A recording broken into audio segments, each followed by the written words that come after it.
Hello dear students, आज की इस वीडियो में लेकर आए हैं टॉप एमसीक्यू। टॉपिक है, सब्जेक्ट का नाम रेफ्रिजरेशन एंड एयर कंडीशनिंग। और इस वीडियो में आज हम शुरुआत की एक वीडियो में हम देखेंगे 20 क्वेश्चन जो कि आसानी से समझ में आएंगे। तो चलिए शुरू करते हैं। सबसे पहले देखेंगे जो रेफ्रिजरेशन में क्या चीज़ होती है। तो जो रेफ्रिजरेशन जहाँ पे होता है वहाँ पे आपकी जो हीट होती है वो उस बॉडी से रिजेक्ट होती है, मतलब वहाँ से उसको निकाला जाता है और किसी एक डिवाइस में उसको हीट को एब्जॉर्ब किया जाता है या वो बाहर की तरफ निकलती है। तो जैसे जैसे हीट रिजेक्ट होगी वैसे वैसे वहाँ पे कूलिंग इफेक्ट आएगा। तो इसका सही उत्तर होगा ऊष्मा निस्तारण प्रक्रम। ठीक है, हीट रिजेक्टिंग प्रोसेस। ठीक है, नेक्स्ट है 1 TR, टन ऑफ रेफ्रिजरेशन। ये रेफ्रिजरेशन की यूनिट होती है 1 TR। इसको हम जब हम कैलकुलेट करते हैं तो ये आती है 232.6 किलो जूल पर मिनट। रियलिटी में ये होती है 210 किलो जूल पर मिनट, और इसको हम दूसरे तरीके से 3.5 किलो वाट भी लिख सकते हैं। तो ये तीनों आंसर इसके सही हैं। नेक्स्ट क्वेश्चन है टीआर का मात्रक होता है। तो टीआर मात्रक आप यहाँ से देख सकते हो, यूनिट किलो जूल पर मिनट में भी है, किलो वॉट में भी है, और इसी को हम रिप्लेस करेंगे तो किलो जूल पर सेकंड में भी आ जाएगा। ठीक है, तो इसके ये तीनों आंसर सही हैं, ये चीज़ आपको ध्यान रखनी है। देखिए इनमें से कौन सा कथन सत्य है। तो देखो यहाँ पे COP क्या होता है। COP होता है, COP इज इक्वल टू जो आपका रेफ्रिजरेशन इफेक्ट आया, ठीक है, डिवाइडेड बाई उसके लिए आपने कार्य क्या किया था। तो देखो ये फॉर्मूला तो हमें यहाँ पे मिल रहा है, ठीक है। अब इसी को W को इधर ले जाए तो ये क्या होगा, W इंटू COP। तो refrigeration equal to refrigeration effect equal to COP into work done, यानी कि दोनों आंसर इसके सही हैं, दोनों करेक्ट आंसर। अब देखो यहाँ पे दिया है कि COP पंप का क्या होता है। पंप का COP क्या होता है। तो जब आपने हीट सोर्स और हीट सिंक पढ़ा होगा, ठीक है, कि एक तरफ से हीट जाती है दूसरी तरफ हीट उसको अपने अंदर लेता है, ठीक है। तो वहाँ से COP ऑफ पंप आएगा आपका, ये आता है आपका COP ऑफ पंप, जैसे Q2 divided by Q2 minus Q1, Q2 minus Q1, ठीक है, ये होता है। इसी को आप लिख सकते हो P2 divided by T2 minus T1, ठीक है, ये दोनों सही है। मतलब ये जो आपका टेम्परेचर है T1, यहाँ से हीट रिजेक्ट हुई है और यहाँ से हीट एब्जॉर्ब की जा रही है, मतलब ये टेम्परेचर ज़्यादा होगा, ठीक है। अब अगर हम पूछें COP ऑफ रेफ्रिजरेटर क्या होती है, तो COP ऑफ रेफ्रिजरेटर होती है आपकी Q1 divided by Q2 minus Q1। इसी को आप Q की जगह T को भी रिप्लेस कर सकते हैं, तो हो जाएगा T1 divided by T2 minus T1, ठीक है। नेक्स्ट रिलेटिव COP क्या होता है। रिलेटिव COP देखो, रिलेटिव COP क्या होती है। एक होती है आपकी एक्चुअल COP, ठीक है, एक होती है एक्चुअल COP, दूसरी होती है रिलेटिव COP। एक्चुअल COP का मतलब होता है कि ये स्टैंडर्ड वैल्यू होती है, रिलेटिव COP जो हम निकालते हैं वैल्यू, ठीक है, वो चीज़ होती है। तो यहाँ पे क्या क्या होता है, एक तो वो हो सकती है 1 डिवाइडेड बाई एक्चुअल COP, ठीक है, एक्चुअल COP, या फिर इसके अलावा इसको और चीज़ लिख सकते हैं एक्चुअल COP माइनस 1, ठीक है, ये दोनों चीज़ हम इसको लिख सकते हैं यहाँ पे। अब नेक्स्ट क्वेश्चन है यहाँ पे 1 TR की जो एक्चुअल वैल्यू होती है। देखो वहाँ पे क्वेश्चन था कि 1 TR देखो इन तीन चीज़ के बराबर होता है, पर एक्चुअल वैल्यू जो होती है जो हम न्यूमेरिकल्स में भी यूज़ करते हैं और जो एक्सपेरिमेंटली आई है वो है 210 किलो जूल पर मिनट या फिर 3.5 किलो वाट, ठीक है। नेक्स्ट है आपका बर्फ़ का लेटेंट हीट जो होता है वो क्या होता है। बर्फ़ का लेटेंट हीट होता है 335 किलो जूल पर kg, ठीक है। नेक्स्ट है आपका जो ये वर्क डन है H2 माइनस H1, वो क्या होता है। जब आपने TS प्लॉट पे रेफ्रिजरेशन की वर्किंग देखी होगी, TS प्लॉट पे, ठीक है, तो यहाँ पे आपने देखा होगा ये प्रोसेस होता है कंप्रेसर का, ये होता है 2, ये होता है 1।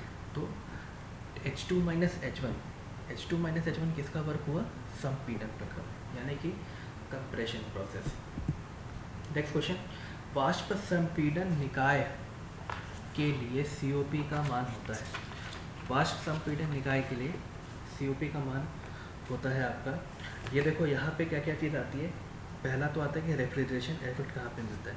रेफ्रिजरेशन इफेक्ट आपको यहाँ पे मिलता है, जो ये 1 है इसकी नीचे वाली लाइन पे रेफ्रिजरेशन इफेक्ट मिलता है, ठीक है। तो ये वर्क डन हो जाएगा यहाँ पे, वर्क डन होगा आपका H1 माइनस H4, ठीक है। COP की बात कर रहे हैं तो COP हो जाएगी आपकी,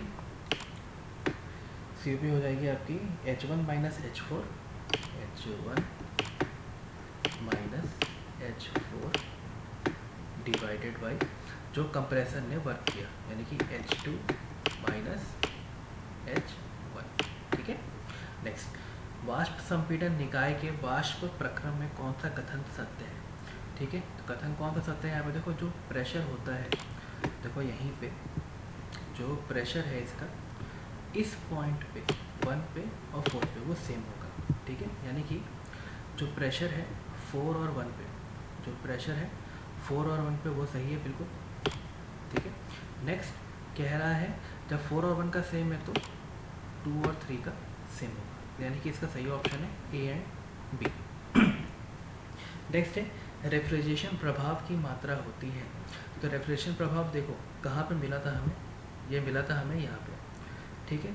अब देखो ये 4 क्या कहते हैं, लिक्विड भी हो सकता है या फिर इससे पहले का टर्म भी हो सकता है। तो यहाँ पे जो वैल्यू आती है वो हमेशा हम F के टर्म में डिनोट करते हैं, है ना। तो यहाँ से ये वैल्यू हमें मिलेगी H1 माइनस H4 और H1 माइनस HF3। ये जो HF3 है, ये जो HF3 है ये H4 के बराबर ही है, H4 के बराबर है, तो ये दोनों ऑप्शन सही है। नेक्स्ट, रेफ्रिजरेशन प्रभाव की मात्रा, दाब एंथैल्पी, यानी कि pH चार्ट पर ऊर्ध्वाधर अक्ष पे होता है, ऊर्ध्वाधर अक्ष पे एंट्रोपी होती है, ठीक है। तो ये चीज़ हमें ध्यान रखनी है, ऊर्ध्वाधर अक्ष पे एंट्रोपी होती है, ठीक। नेक्स्ट क्वेश्चन, द्रव्यमान प्रवाह दर m होता है, m होता है, m की वैल्यू क्या होती है, m की वैल्यू आपको देखनी है, ये होती है 14,000 divided by H2 minus H1,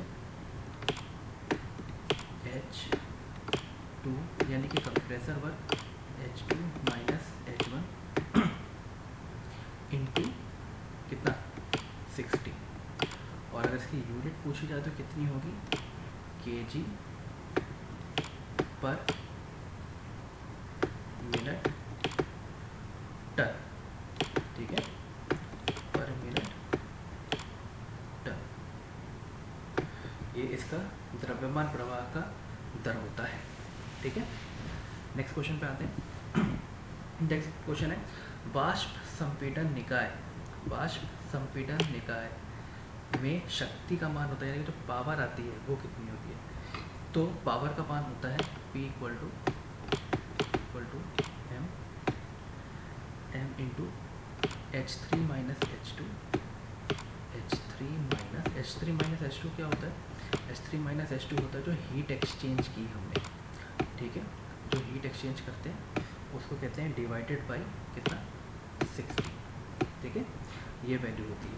next question है, दाब एंथैल्पी चार्ट में क्षैतिज रेखा पर प्रदर्शित होता है, ठीक है। देखो 3 तरह के चार्ट होते हैं, 3-4 तरह के चार्ट होते हैं। एक होता है PV, जहाँ पे ये PV होता है। नेक्स्ट होता है TS, ठीक है, और एक होता है आपका PH, ठीक है, PH। तो देखो यहाँ पे क्षैतिज पे कौन आ रहा है, एंथैल्पी, दाब एंथैल्पी चार्ट में, तो यहाँ पे सही आंसर होगा इसका एंथैल्पी। नेक्स्ट, CCl3F का रासायनिक नाम होता है, CCl3F का रासायनिक नाम होता है आपका R11, ठीक है। ये बड़ा इंपॉर्टेंट क्वेश्चन है, इसको आप रेफ्रिजरेंट के जितने भी क्वेश्चन आएंगे इंपॉर्टेंट है क्योंकि ये 1 वर्ड आंसर होते हैं, आपको ये डायरेक्ट याद रखना, ठीक है। नेक्स्ट है, R100 का रासायनिक नाम होता है C2H5Cl, ठीक। नेक्स्ट रेफ्रिजरेंट, ये डैश रेफ्रिजरेंट कार्बन टेट्राफ्लोराइड को प्रदर्शित करता है। तो देखो यहाँ पे CF4 को ही हम R14 भी कहते हैं, तो ये दोनों ही सही आंसर है। तो आज के इस वीडियो में हमने देखे 20 क्वेश्चन, जो कि आपके बेसिकली इंट्रोडक्शन पार्ट से, रेफ्रिजरेंट पार्ट से और वेपर कंप्रेशन जो रेफ्रिजरेटर होता है उस पार्ट से संबंधित थे। नेक्स्ट की वीडियो में इसी के आगे का पार्ट हम इसमें जोड़ते जाएंगे और करीबन 4-5 पार्ट इस सीरीज़ में पूरा बनाएंगे। तो आज के इस वीडियो के लिए इतना ही। Thank you very much.